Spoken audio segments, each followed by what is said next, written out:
All right, we are back. It is 10 minutes of Giro, talking stages 9, 10, 11. We even threw in a rest day in Yes, there, we did. Dan.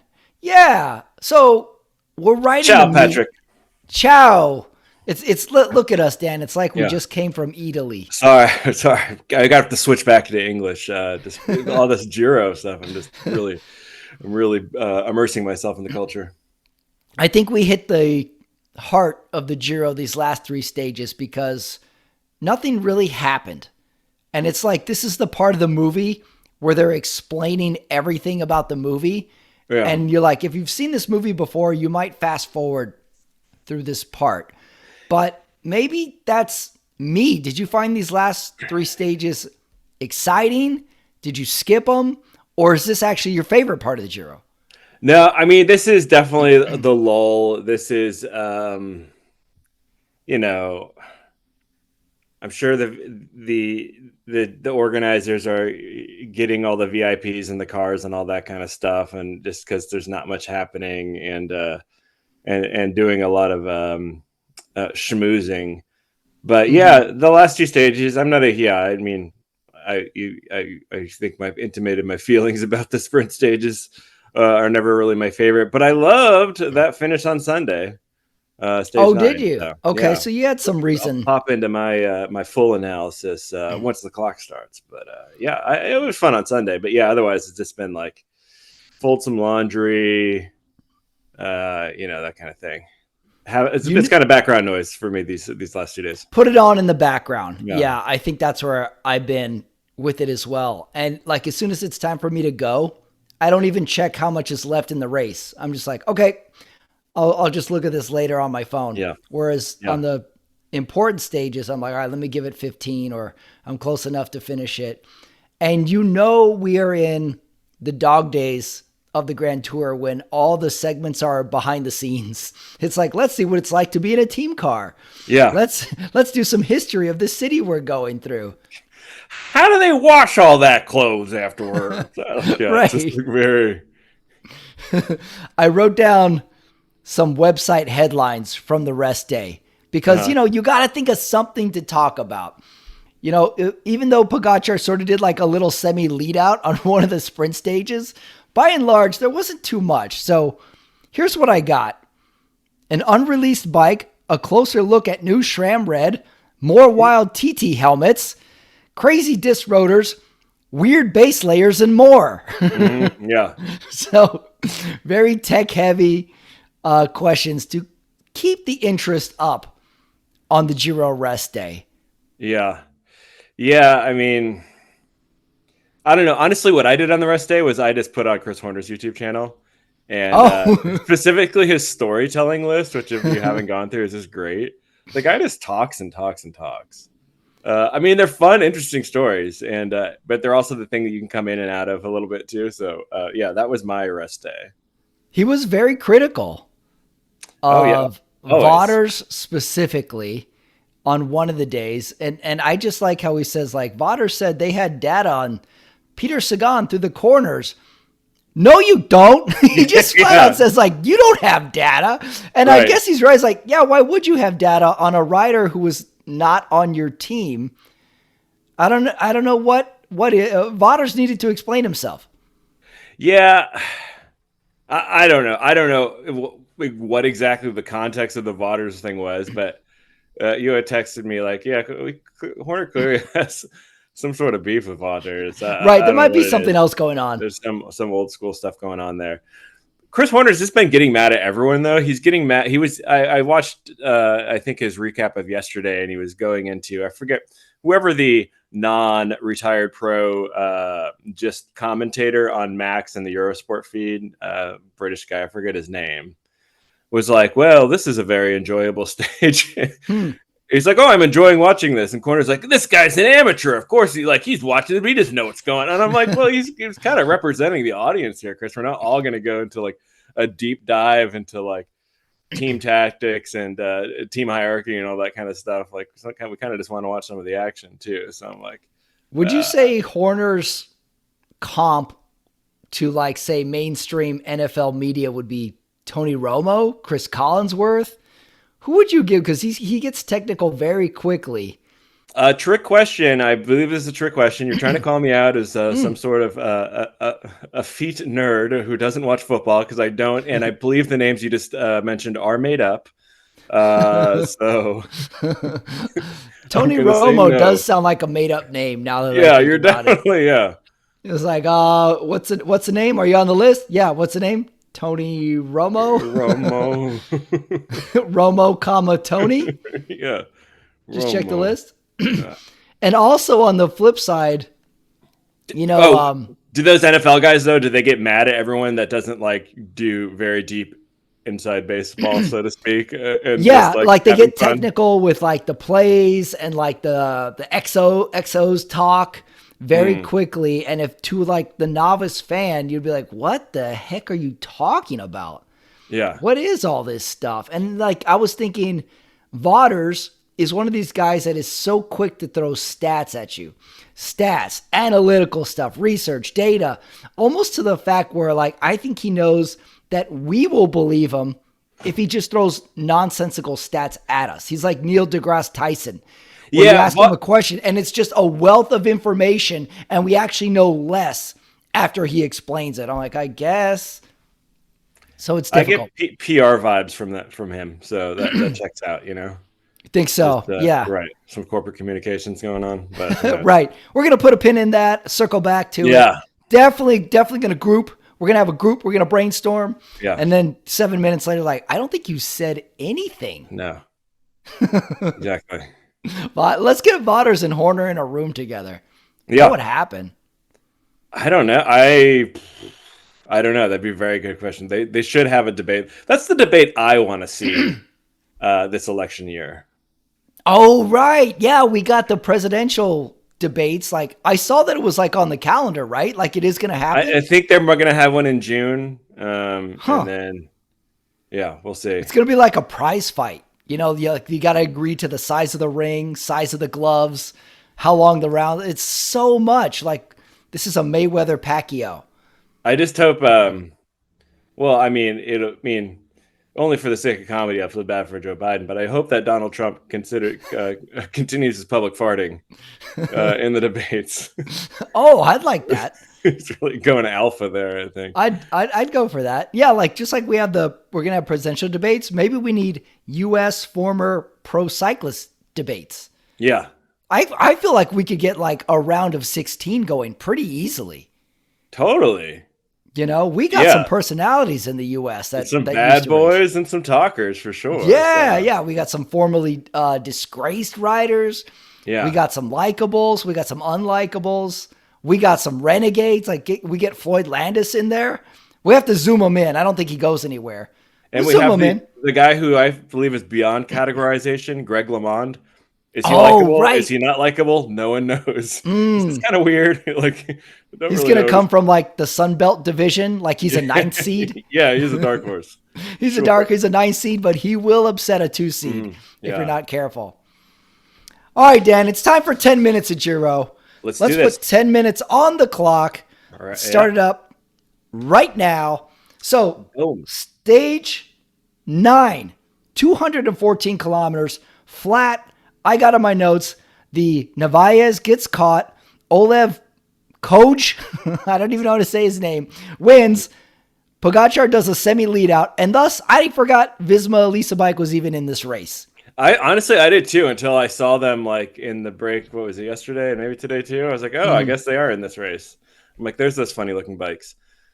You did forget a crucial point of stage 9 though, which was the immediate 2-man breakaway from like the team. I think it was Team Polte.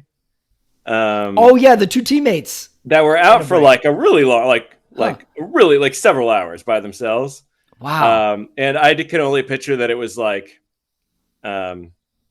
them running at, like when you're on a group ride with someone you don't really know that well, and you're just like, oh yeah, so your uncle does what? Like, okay, like, you're like, Where do you like to ride not again? really good, but like we don't really have chemistry, but this is going on for a long time. And then you find out the other guy that like he's like a Republican or something like that. And you're like, oh god, Right, so, right. or not, whatever politics, it's Yeah, fine. sure. We'll take all comers here at the Giro Boys here. But yeah, I thought that was funny to me. Or if they just didn't like one another, and they had to ride together the whole time. And That it would also be reminded me of interesting. the one time that you, Patrick, invited me to ride, and we were together for a few hours. Yep. You were like, "Oh, your uncle does what?" And then you never called me again after that. That's right. You told me you were a Republican. Yeah, I was like, very, consider myself a libertarian, sort of, you know. I was like, let's take a ride here, Dan, just to gauge your response to me saying right all the time. Right So you on, like going right. right, do you, Dan? Yeah, brother. Yes. That was my move. Yeah. Also, with like these last couple of stages, these are prime Alaphilippe days. Like we're Yes, not they are. done with Alaphilippe. He is coming back very quickly. Like, so don't be surprised if this guy's going to go for it the next couple of days. Then we had stage 10. The winner, some French guy that I've never heard of, Valentin Perret Pentry. I'm going to go with Yeah. that. Or as I now call him, the world champion of skinny guys. Oh my This God. guy was For sure. disgustingly skinny. I mean, he looked like a. Did you ever see Triplets of Belleville, the animated film from like 15 Oh, years ago about yeah, cycling? Yeah. vaguely I He remember it. looked like one of the caricature cyclists in that movie. Just huge legs, no waist, and no No torso. waist. Like he And I looked was fragile. at some point, I'm like, am I watching like an AI representation of what they think a French cyclist is? That's a good It point. almost, yeah, it was like, wow, this is, but um, not to body shame though, because short king, skinny king. Mm-hmm. All hail the Who's king. like on your Mount Rushmore of skinny cyclists? Mount of Froomey, of course. Oh, I forgot about him. He's up there. Yeah. Yeah. Geez, super. How about the There's, Schlecks? Would you oh, give them that's got to both? be it. Yeah, there was a. Both I of didn't them think could it. be on there. I think it was. Yeah, there was an old photo of them in wetsuits that were fitting loosely. I don't know if you ever saw that. It was like it was a bike snob NYC meme for if you ever followed that blog back in the day. It was yeah. I think it would probably maybe be those three right now, but maybe this our new Valentine will be up there as well. God, like Because you could definitely usually. fit him in there. He can squeeze right into a tight Oh space. yeah, No that's problem. true. Squeeze them in between the two heads. Yeah, between the Schlecks. It's just a Yeah, because you watch like a bicycle race and they're all thin, so they look normal next to each other. This guy stood out. He must have been like in a children's size clothing. He was yeah. No, so he's tiny. small and yeah. The only other time, and it's weird too because cyclists there's such a premium on the body to weight thing because it was like I watch boxing from time to time, and when you get into the super low weight classes. Typically some Mexican guys, some Filipino guys, some Right, Japanese yeah. guys. Now we're Like getting south of the border. We're South 105 Americans. pounds, and you're like, wow, these guys are tiny and freaking like monsters. Though at the same time, I kind of felt like that too. Yeah. Sort of Okay, weird because you're just yeah. like, our culture, we're like, oh, you're not like Tom Brady or whatever. But I'm like, man, that guy did something. Yeah, he was He so did throw it out for sure. Like he won that very definitively. He did. Yeah. I was just nervous like when he's standing up and gripping the bars all tight. I'm like, he's gonna break his wrist. Yeah, I will say. I mean, I do think that Bardet was actually working for him yesterday and pulling him quite a bit because Bardet wanted as much TV time with him because when that guy's next to Bardet looks like a freaking beefcake. Like Bardet is looking like Aquaman all of a sudden. Bardet's another one who has been hitting out in these breakaways. Like he wants a stage. He's not going to ride for GC. He's trying to get something out of at least this first week. We're starting to see riders and teams goals. Now, Bardet, Ineos seems to have two goals with protecting Thomas and looking for that stage win as well as Narvaez, Ghana in the TT, and then Thomas as well. So now we're starting to sort of see what everybody's plan is for this Giro, I think. So it brings us to today, stage 11, 207 kilometers, classic sprint finish. And the sprint, I rewatched it because also nothing really happened. I think Thomas got the little intermediate time bonus. Oh, did he? I think he got 1 second. Won the preem? Yeah, I rewatched the stage, but Jonathan Milan wins a pretty good sprint from Tim Malier. Went a little early, like he did the classic, like the line is coming up, but he's already stopped pedaling. And I noticed the announcers are calling Jonathan Milan the Purple Monster now because he's in that. I heard that, yeah, when he crossed over, yeah, for sure. I kind of like that. He's buff. He looks like a monster. He is a big dude. Yeah. I saw that too. So what about this stage? Skip right ahead to the finish, or did you actually find something to enjoy in this stage? That definitely the latter. I mean, yeah. Even also, we're out of talking points when the main conversation is how breakaways form. And we're talking about this guy's going to go up early. You got to go with a teammate. You got to follow the follow. It's like, okay, none of this will ever happen the way we're describing it, but we have to talk about something. So let's talk about breakaways. Yeah, there weren't even like any good, like usually the cameraman at those races will find something interesting at some point and do the slow motion flashback for some of the lulls. Like there was nothing. It was like, oh, someone didn't grab a bottle from the feed zone. Let's go watch that in slow mo. I don't know if you saw the one yesterday. Did you see that dog wander into the course? Oh yeah, the dog wandering was a potential scary moment there. Yeah, I hope that dog's okay, by the way. Yeah, the clip I saw, the dog looked like it avoided everything, but it was definitely limping off afterwards. Oh, really? So something happened. The dog in the road is just chaos waiting to happen. I'm surprised it doesn't happen more often. Yeah, that was pretty messed up. I was like, because that wasn't even like it was like an old dog. I was like, come on, if you're going to bring your dog to the race. Yeah, well, who's bringing their dogs to races? Come on, Europeans. Yeah, I don't know. Us ugly Americans are supposed to be the ones who do too much stuff obnoxious, with their dogs. Right. Unbelievable. I did have a big note, though, and this is probably maybe just a global note for the last three stages. I don't know if this is a hypothesis or I would wager just a proven thesis at this point. The new French mustache is the goatee. Goatees are French.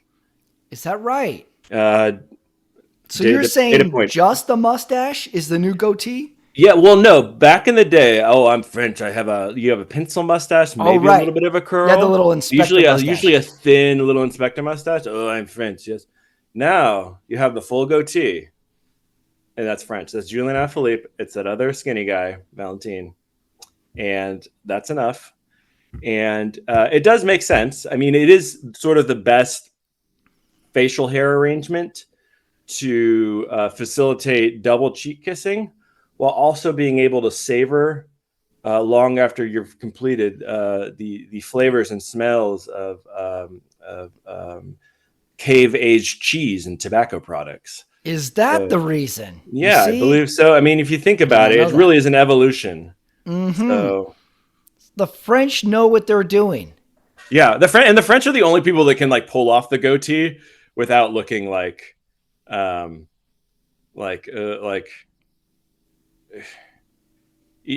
yeah. It sounds like there's a word you want to say that you're not going to say, Dan. I'm trying to think of a good metaphor. Come on, we're at the end of 10 minutes. Throw it out there. Come on, wrap it up with the... They're the only ones with a goatee that look like they wouldn't pull me aside and then assume I'm going to share their complaints about woke culture. I knew we were getting around to something. That's where we're going. Well, that was 10 minutes of Giro. Right on the nose this time, Dan. Boom. Hello, professionals. Talk about those boring stages. That's what we do. Yeah, that's what we do. Well, if you were a rider, put yourself in this Giro, Dan. Would you be a breakaway guy? Would you be a climber guy? Would you be a TT specialist? Like, you ever like try and think about like if you were a pro, what type of rider you would want to be? What I would want to be, or what? Yeah, go ideal, Dan. Like if I your dream myself and was 20. I mean, I like the punchers or rollers. You know, those kind of the one day guys that can do a little bit of it all. You know, like I like the cold and the mixed and the rough surfaces. So yeah, well, I guess one of those.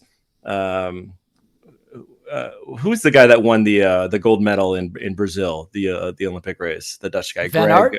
Yeah, Greg Van Oh, Aert. Greg Van Aert. Yeah, Belgium guy. You like Yeah, him, huh? yeah. Okay. I've always fancied myself. I always like the Belgian riders, so I'd like to be one of those sort of a jack of all trades, not particularly good at stuff, but occasionally Is that be able right? to do See, I didn't know something. this about you. Yeah. Why? What do you fancy yourself? Well, I would. Here's what I would be most afraid of that I would want to be. I would be afraid that I would turn into the TT specialist guy Hmm. because those guys are always weird. Like those Yeah. are like the homeschooled kids of the pro peloton.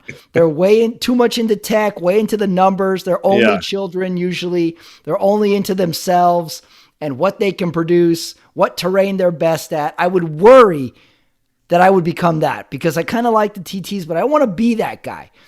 I want to be the like you said, the roller, but I want to be the wily veteran Mm-hmm. roller who knows all the courses, who knows where to sit in because deep down, I know I'm not very good.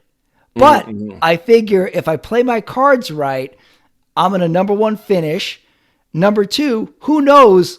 Say a sickness wipes out 15% of the peloton. Mm-hmm. Who knows? Like, that's the kind of rider I would want to be. Like, there was a rider, like, I always loved Bernie Easel. Remember him? Oh, I For, remember the name. I don't know if I remember the face now. yeah, Team Sky, Columbia, back in the day with Cav. I think he won a few races, but largely he was a helper. And also, like, I liked him because he looked cool, like James Bond. I was like, I want to be that guy. He Oh, wasn't like skinny guy Hall of Fame either. He looked like a normal build. So I always wanted to be that guy. I wanted to be the wily vet in the group. I also want to be the guy that tells the group when it's time to pee. that's a good one too. Mm-hmm. Yeah, My dream. I would. So it sounds like you want to be the guy that wouldn't necessarily win unless some catastrophe wipes out the entire peloton, but is also very good looking. So basically, Right. Dan, deep down, I just want to be good looking. you want to be the King Ralph of the peloton. But if they redid the Yeah. movie and King Ralph was Now now we're played, talking. played by a Hemsworth brother. Oh, yeah. There you Right. Take me back to 8th grade. I want to be a handsome boy. go.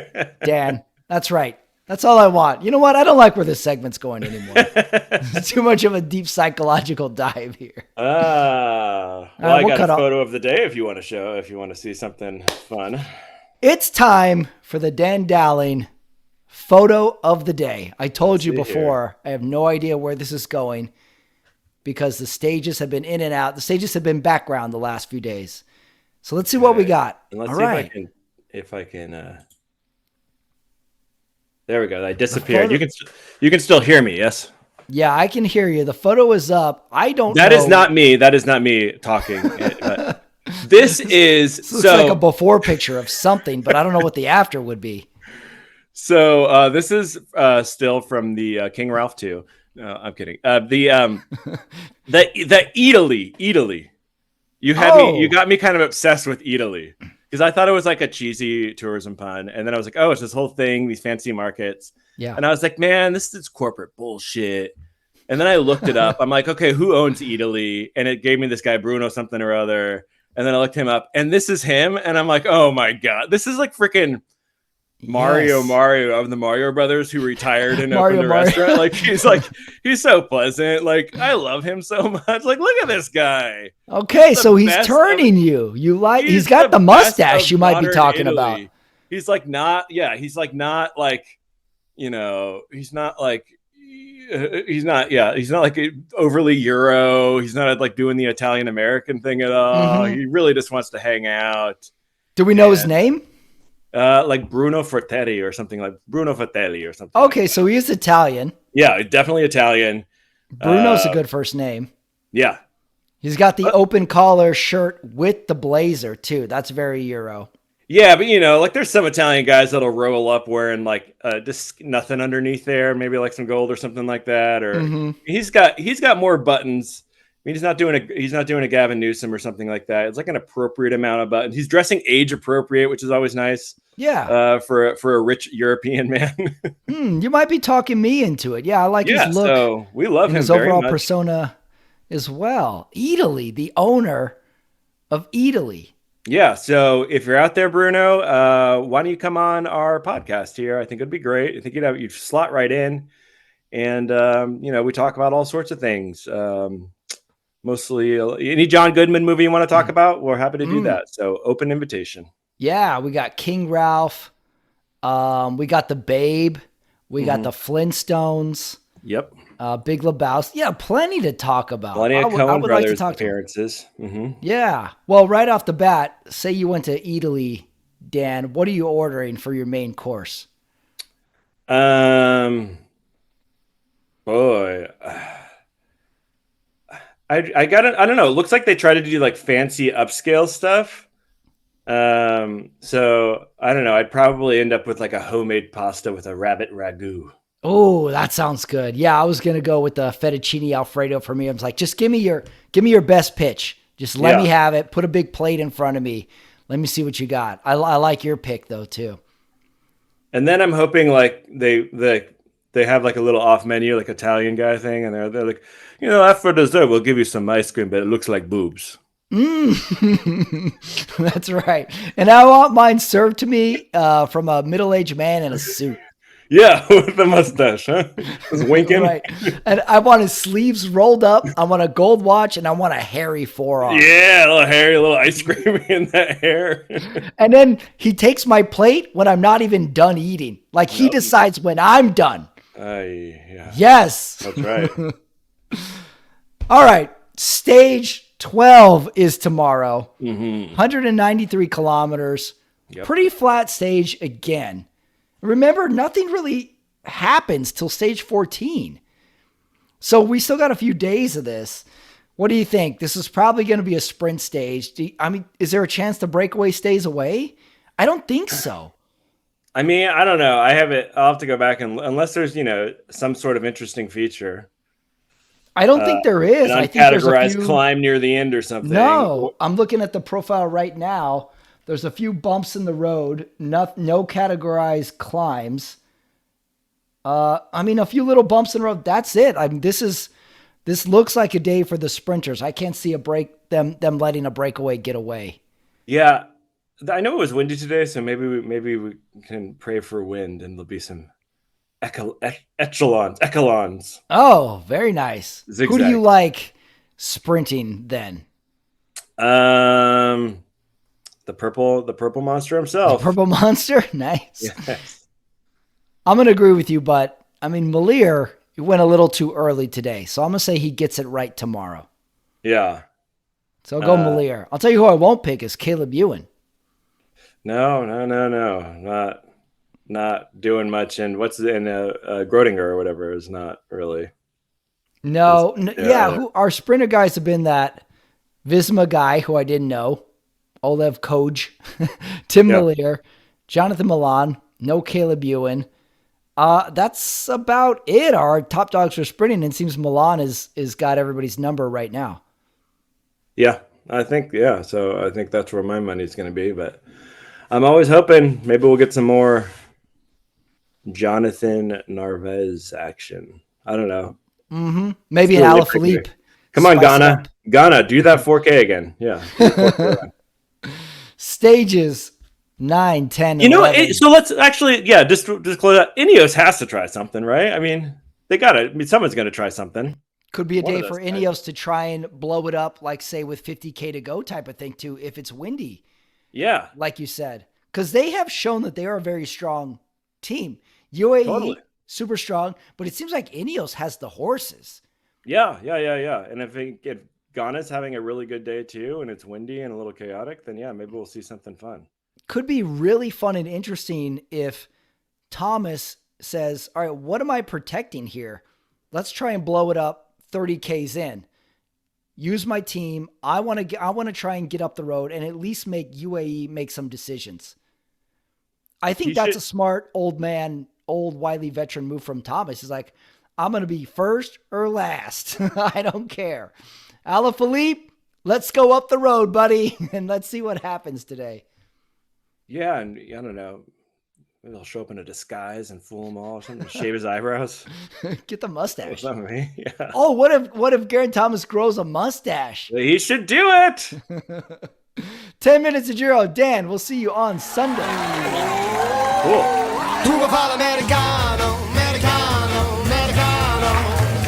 a make it go fa-fa. Tu è veri alla moda, ma si beve whisky and soda. Oltre se ne disturba.